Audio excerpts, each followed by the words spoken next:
영적 싸움이 어떻게 해야 될 것인가, 우리의 영적인 자세가 어때야 할 것인가에 대해서 함께 나누었습니다. 승리한 이후에도 우리가 방심하지 않고 믿음의 길을 온전히 걸어가기 위해서 먼저 우리는 늘 하나님을 중심으로 함께 부르짖고 더 하나님께 매달려서 기적의 역사를 날마다 써나가야 된다고 함께 나누었고요.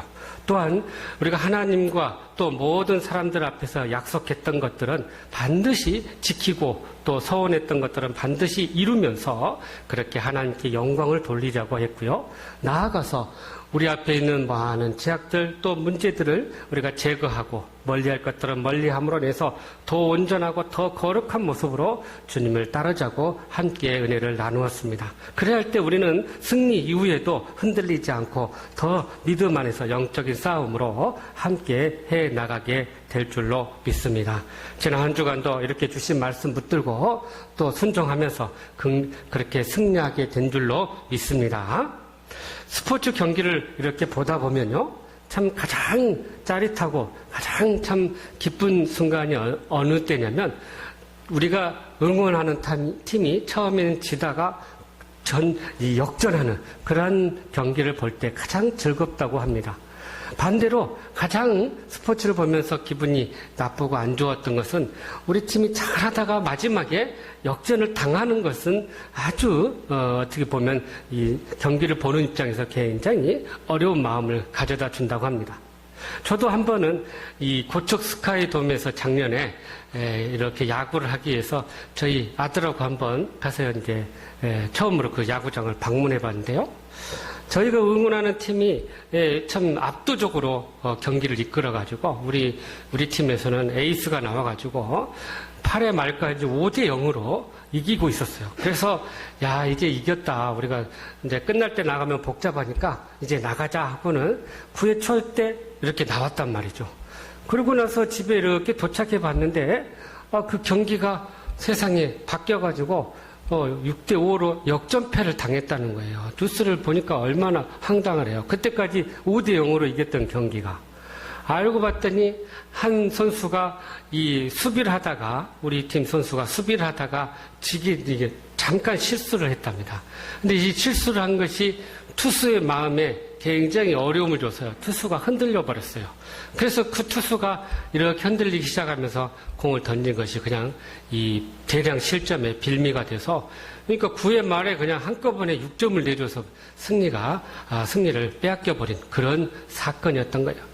가만히 그 원인을 보니까 이 수비 한 사람이 이제 이겼다 방심하고 그렇게 경기에 임하다 보니까 그 경기를 지게 되었고, 결국 이 투수가 흔들려서 대량 실점으로 말미암아 팀이 패하는 그런 결과를 가져왔던 것입니다. 오늘 우리가 대하는 이 본문은 이스라엘 군대가 이 아이성 전투에서 패하는 그런 이야기가 나오고 있습니다. 이스라엘 군대는 사실 광야 40년 동안 패한 적이 없는 그런 사람들이었습니다. 그런데 이 요단강을 건너서 요단의 첫 성인 여리고성을 점령하고 나서 전에 없던 그들의 마음에 자만심이 생겼습니다. 그 자만심은 곧 방심으로 이어졌고, 그 방심으로 말미암아 결국은 이 여리고성보다 훨씬 작은 아이성에 의해 전쟁에서 패하는 그런 결과를 가져왔던 것입니다. 작은 아이성의 전투에서 패한 것은 여리고성의 승리에 대한 어떤 자만감도 있었지만 사실 그 내부적으로 보면 하나님에 대한 말씀에 불순종이 있었던 것을 우리는 알게 됩니다. 우리의 영적 싸움에서 순간의 방심은 이렇게 엄청난 결과를 가져오는 것을 우리가 알아야 한다는 것입니다. 나 혼자만은 괜찮겠지. 나 혼자 기도하지 않고, 나 혼자 말씀 보지 않고, 나 혼자 순종하지 않는다고 뭐가 문제겠어? 라고 생각하면서 그렇게 자기만 이렇게 떨어져 나오면요, 그동안에 공들게 쌓았던 탑은 한순간에 무너지고 또 그 공동체는 큰 어려움을 겪게 되는 것을 보게 됩니다. 그러므로 우리가 영적인 삶에서 이 방심하지 않고 지속적으로 승리할 수 있는 방법이 무엇인지 오늘 또 주시는 말씀을 통해 주님의 음성을 듣고 우리가 깨달아서 그렇게 더욱더 영적으로 무장하여 승리하는 저와 여러분 되시기를 주님의 이름으로 축복합니다. 먼저 우리 1절 말씀 같이 한번 보시죠. 시작. 이스라엘 자손들이 완전히 바친 물건으로 말미암아 범죄하였으니 이는 유다지파 세라의 증손 삽디의 손자 갈미의 아들 아간이 온전히 바친 물건을 가졌습니다. 여호와께서 이스라엘 자손들에게 진노하시니라. 아멘. 자, 여기에 이런 표현이 나와요. 이스라엘 자손들이 온전히 바친 물건으로 말미암아 범죄하였으니 라고 이야기합니다. 하나님은 이 가나안 첫 성의 여리고 성의 모든 것을 하나님 것으로 여기고 그것을 하나님께 바치라고 했어요. 그리고 모든 생물들, 모든 사람들을 진멸하라고 이야기했던 것입니다. 그런데 이러한 하나님의 말씀에도 불구하고 이스라엘 백성들이 이 말씀에 불순종하고 또 불성실하게 임했던 것입니다. 이러한 불성실과 불순종이 결국 하나님의 진노를 가져오게 됐고 결과로 그 작은 전투에서 패하게 되었던 거예요. 그런데 여러분, 이 아이성의 전투에 패한 이유를 살펴보니까 분명 여리고성의 전투와 차이가 있었던 것을 보게 됩니다. 여리고성을 정복하기 위해서는 정탐꾼을 보냈고 정탐 후에 하나님의 지시를 받으면서 하나님의 뜻대로 준비해 나갔습니다.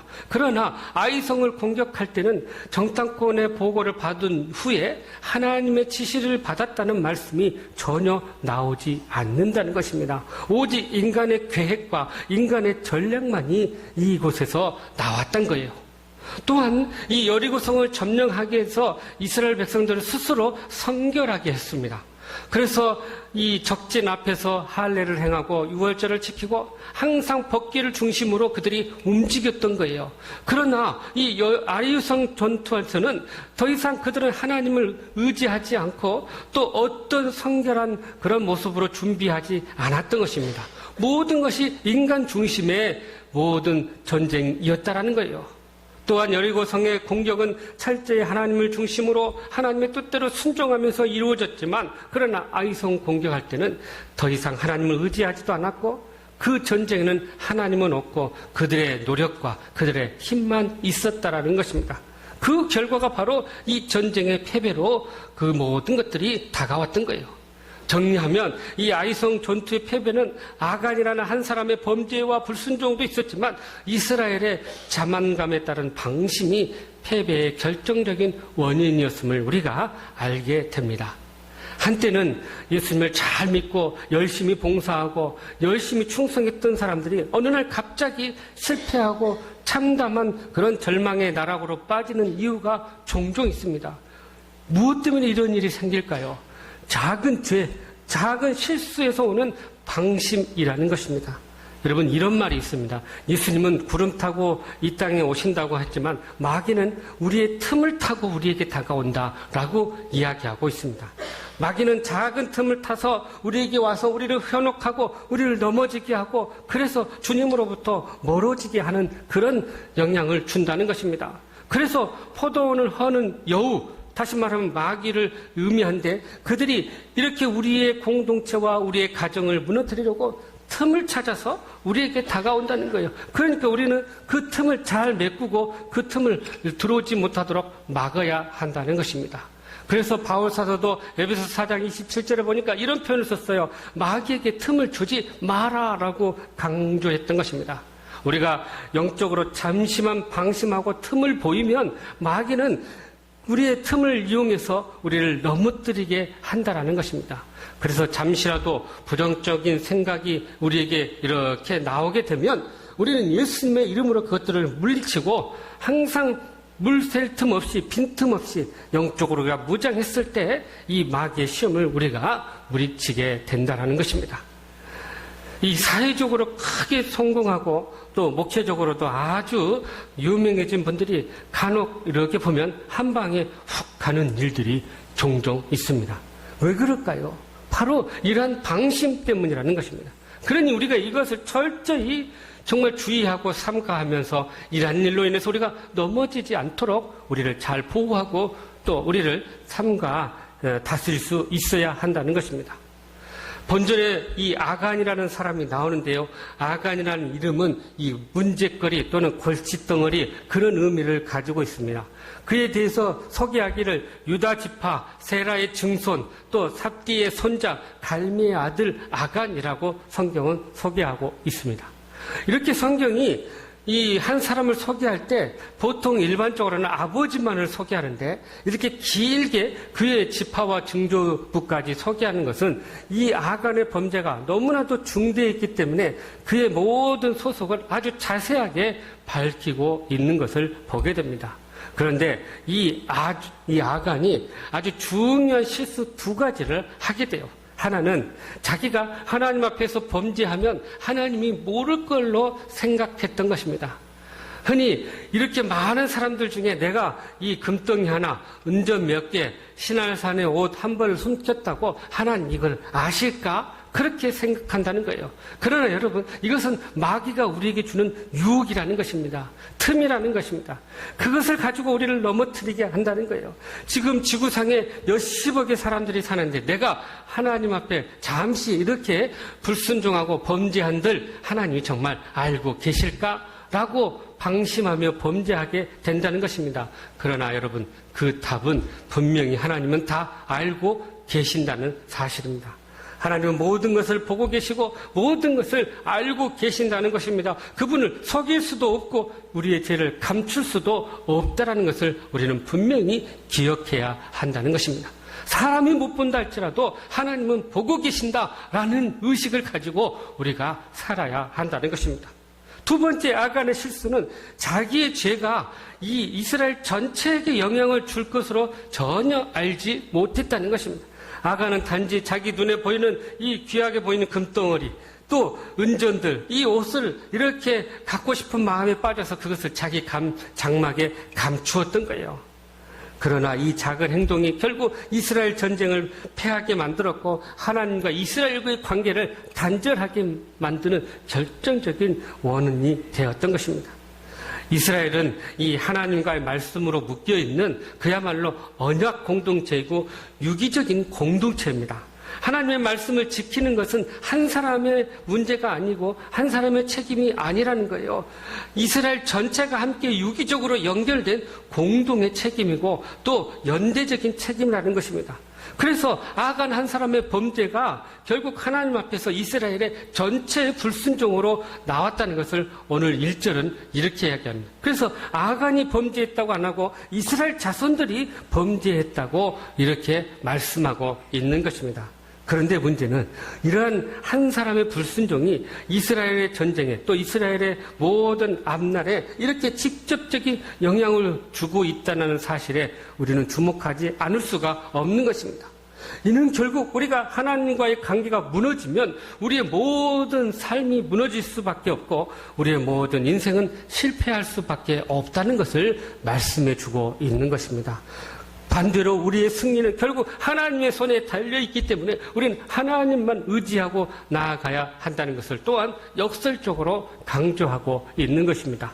그래서 요한복음 15장 5절에 이렇게 우리에게 말씀하시네요. 시작. 나는 포도나무요 너희는 가지라. 그가 내 안에 내가 그 안에 거하면 사람이 열매를 많이 맺나니 나를 떠나서는 너희가 아무것도 할 수 없음이라. 아멘.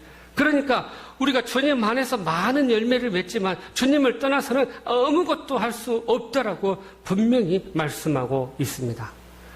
이 종교개혁자 마틴 루터도 이런 표현을 썼어요. 내 주는 강한 성료라는 이 찬송을 작사했는데요. 거기에 이런 표현이 나옵니다. 내 힘만 의지할 때는 패할 수밖에 없다라고 고백하고 있습니다. 그러니까 우리가 우리의 힘만 의지하고 하나님을 떠나 살면 우리는 패할 수밖에 없다는 것을 분명히 우리에게 말씀해 주고 있는 것입니다. 그러므로 우리가 영적인 싸움에서 승리했다고 자만하거나 방심하지 말고 더욱 주님 안에 거하고 더욱 주님만 의지함으로 말미암아 열매 맺는 복된 삶을 살아가는 저와 여러분 되시기를 주님의 이름으로 축복합니다. 계속해서 우리 6절과 7절 말씀 계속 읽어볼까요? 시작. 여호수아가 옷을 찢고 이스라엘 장로들과 함께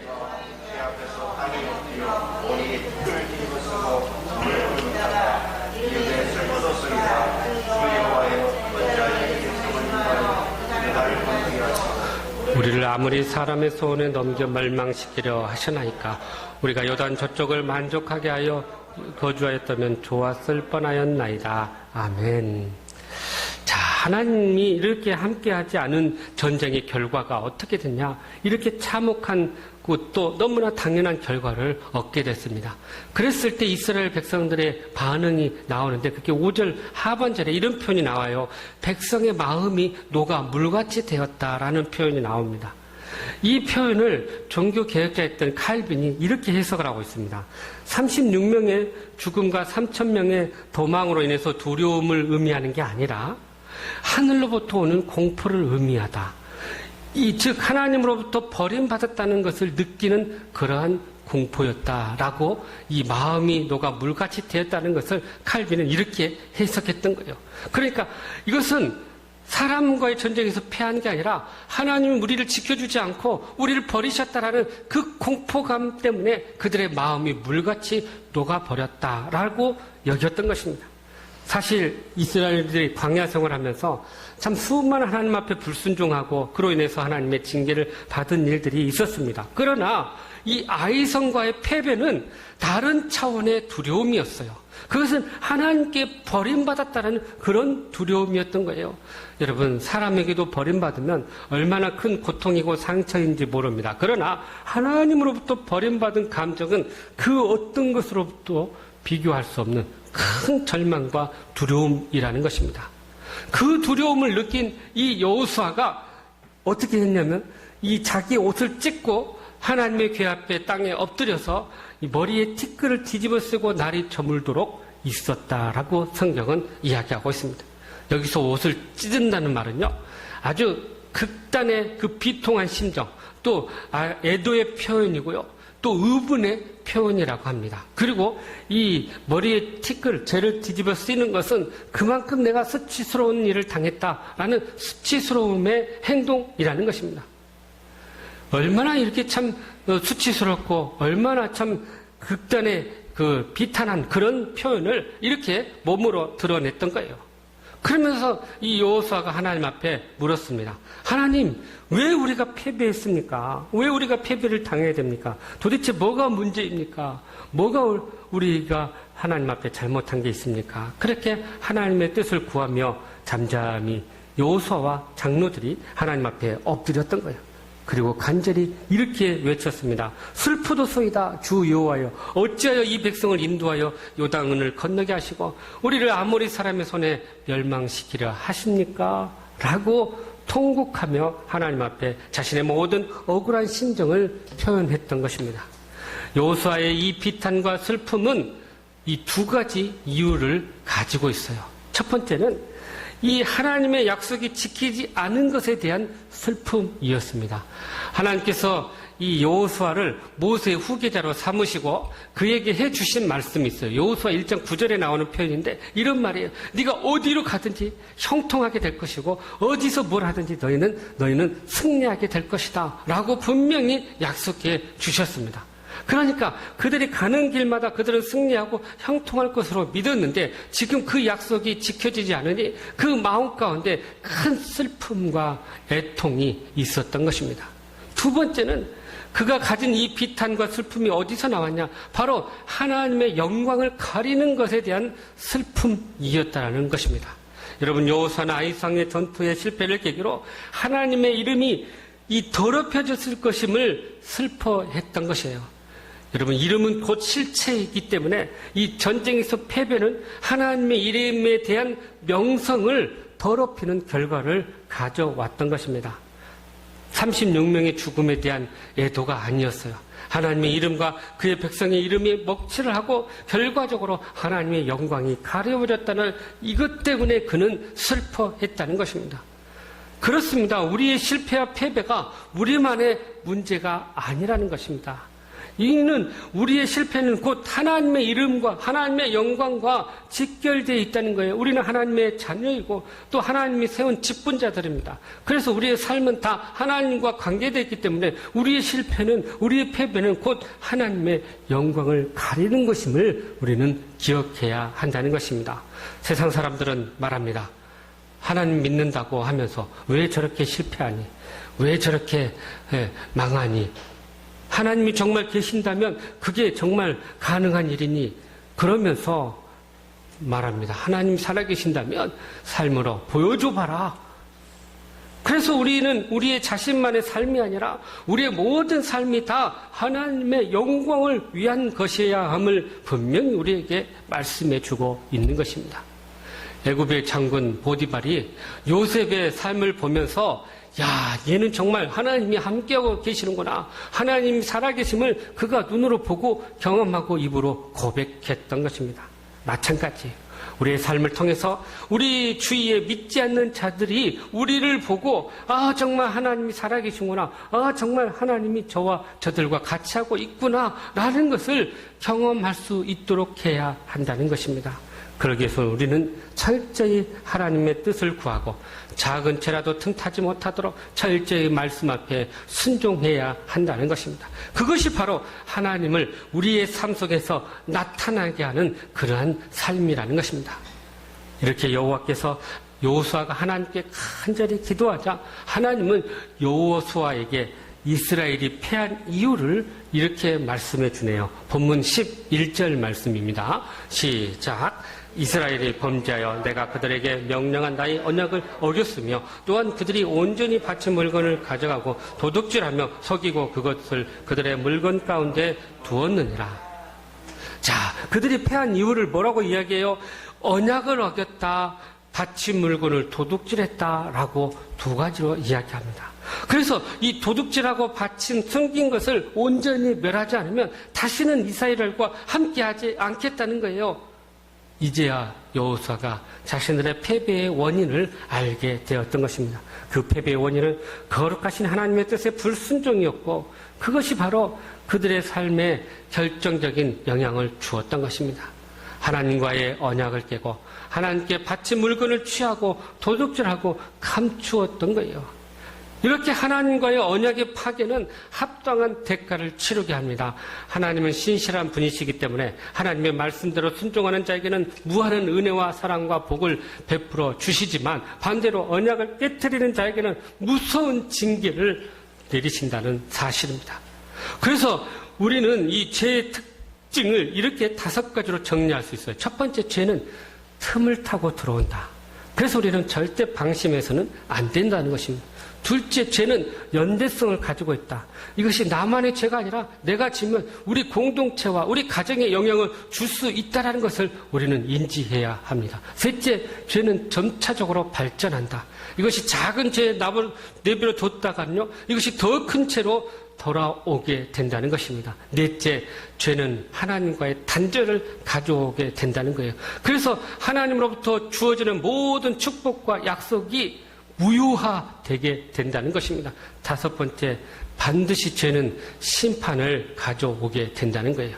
죄의 심각성을 우리가 그래서 늘 깨닫고 경계해야 함을 우리에게 말씀해 주고 있는 것입니다. 그러므로 문제와 실패 가운데 하나님께 엎드리고 부르짖어서 우리 자신을 돌아보고 회개할 것은 회개함으로 그렇게 간절히 하나님의 은혜를 구하는 저와 여러분의 삶이 되시기를 간절히 바랍니다. 마지막으로 우리 13절 말씀 또 한 절 더 읽어보죠. 시작. 너는 일어나서 백성을 거룩하게 하여 이스라엘 하나님 여호와의 말씀에 이스라엘아 너희 가운데 온전히 바친 물건이 있나니 너희가 그 온전히 바친 물건을 너희 가운데서 제하기까지는 내 원수들 앞에 능히 맞서지 못하리라. 아멘. 여호와께서 이 하나님께서 여호수아의 기도를 들으시고 회복하기 위해서 2가지 방안을 말씀하십니다. 하나는 내일 너희는 스스로 거룩하게 하라. 다른 하나는 그 바친 물건을 이제 온전히 제하라. 그러니까 그것을 제하기까지는 그렇게 하기까지는 너희들이 결코 대적을 이기지 못하리라는 거예요. 그렇게 하나님은 패전의 원인도 가르쳐주시고 또 그것에 대해서 승리의 비결도 가르쳐 주신 것입니다. 그래서 여호수아가 그 하나님의 말씀을 듣고 이 자기들이 가지고 있는 이 죄악을 제거하기 위해서 이 소위 제비뽑기를 하게 됩니다. 여러분, 제비뽑기를 하는 것은 우리가 생각하기에 우리가 그냥 사람이 운으로 이렇게 뽑아서 뽑는 것 같아 보이지만 사실은 사람이 뽑지만 그 사람이 뽑는 손 가운데 하나님이 주관하셔서 때때로 성경에서 하나님의 뜻을 물을 때 종종 사용하는 방법이 제비뽑기였다는 것입니다.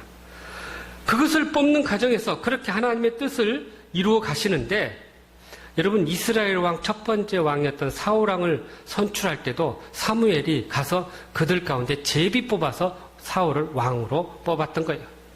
또 우리가 알다시피 이 선지자 요나가 니느웨로 안 가고 다시스로 도망가다가 풍랑을 만나서 이 배에 있는 사람들이 도대체 이 재앙이 어디서 왔는가를 알기 위해서 제비 뽑자 하고 뽑았는데 뽑은 사람이 바로 누구였어요?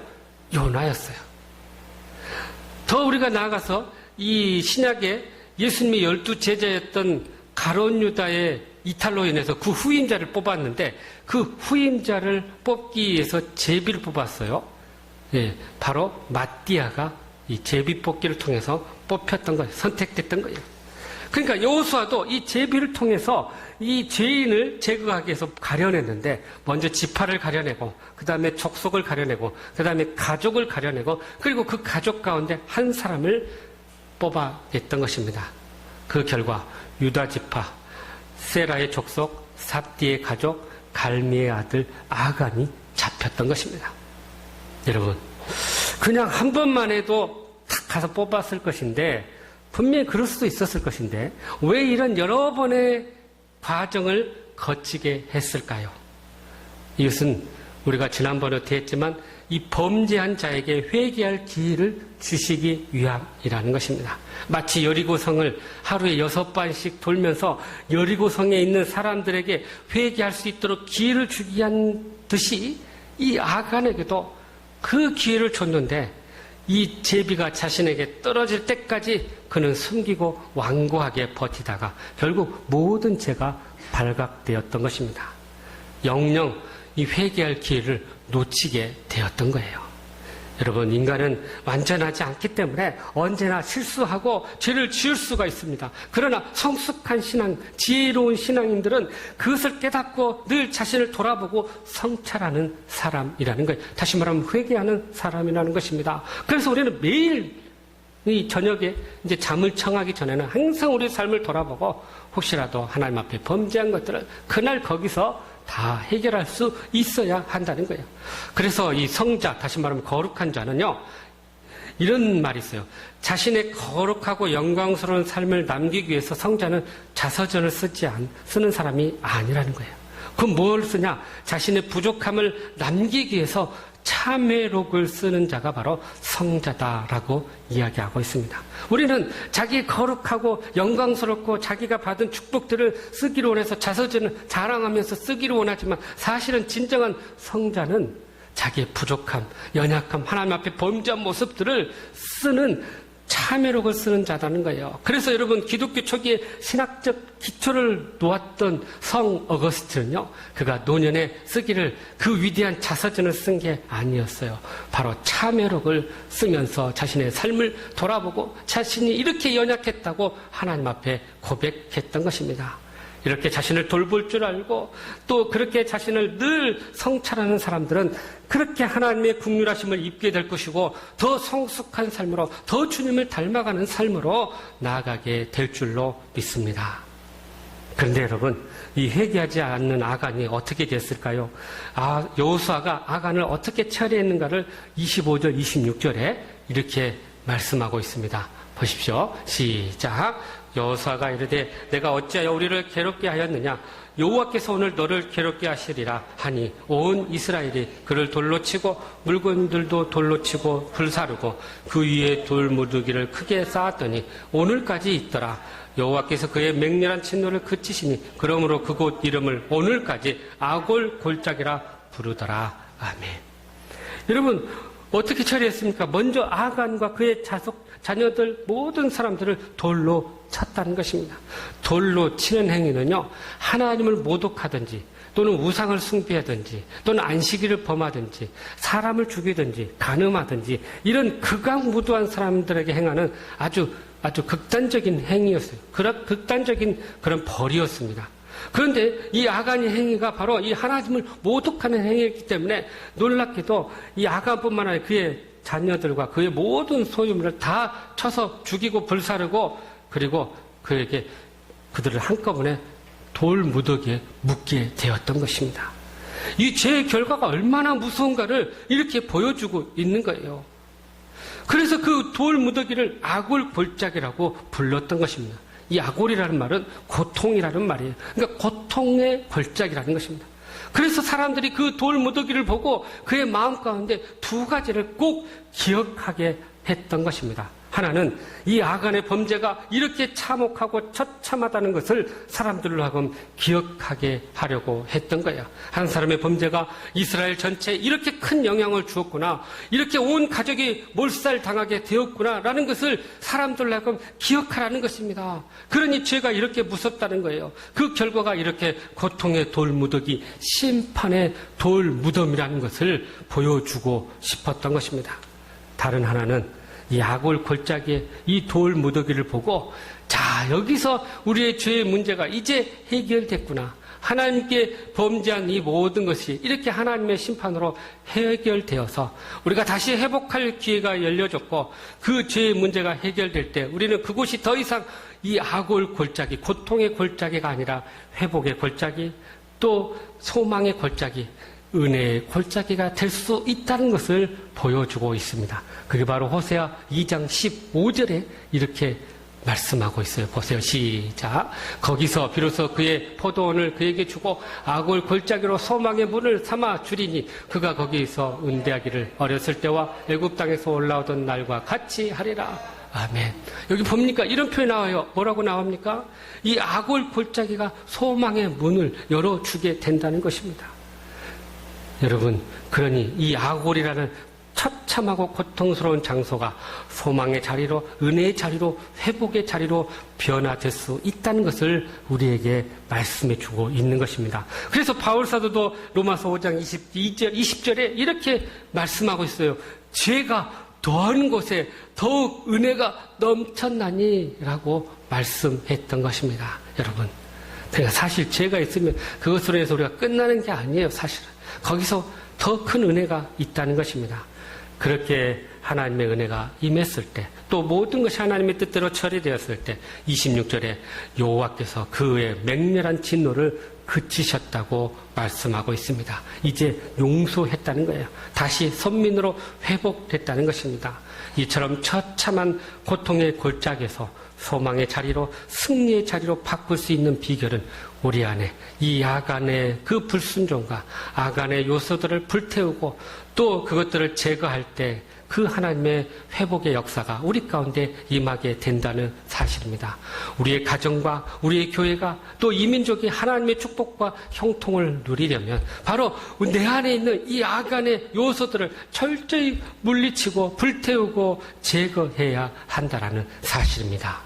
사랑하는 성도 여러분, 한 사람의 불순종이 이스라엘에게 이렇게 엄청난 악영향을 가져다 주었습니다. 그러나 한 사람의 순종이 또 엄청난 축복을 가져다 주시고 회복해 주셨습니다. 바로 예수 그리스도이십니다. 우리는 그 주님을 통해서 이렇게 회복됐다는 사실을 우리가 늘 기억하고 그 축복을 잃지 않도록 해야 한다는 사실입니다. 그러기 위해서 오늘 주신 말씀처럼 먼저 영적인 싸움에서 우리가 승리했다고 자만하지 말고 방심하지 말고 더욱 주님 안에서 온전히 서가는 저와 여러분 되시기를 간절히 바랍니다. 또한 문제와 실패 가운데서 하나님께 엎드리고 하나님의 뜻을 구하고 하나님의 응답을 구할 수 있기를 간절히 바랍니다. 나아가서 내 안에 있는 이 아간적인 요소들을 철저히 제거하고, 그래서 우리의 자리가 소망의 자리, 회복의 자리, 축복의 자리가 될 수 있기를 간절히 바랍니다. 그래 우리의 모든 영적 싸움에서 늘 승리하는 저와 여러분의 삶이 되시기를 주님의 이름으로 축복합니다. 기도하시겠습니다. 사랑과 은혜가 풍성하신 하나님, 우리가 한순간에 이 방심과 죄의 틈으로 인해서 이렇게 엄청난 결과로 온다는 것을 깨닫고 우리는 늘 주님을 바라보고 주님 안에서 온전히 승리하게 하여 주시옵소서. 예수님의 이름으로 기도하옵나이다. 아멘.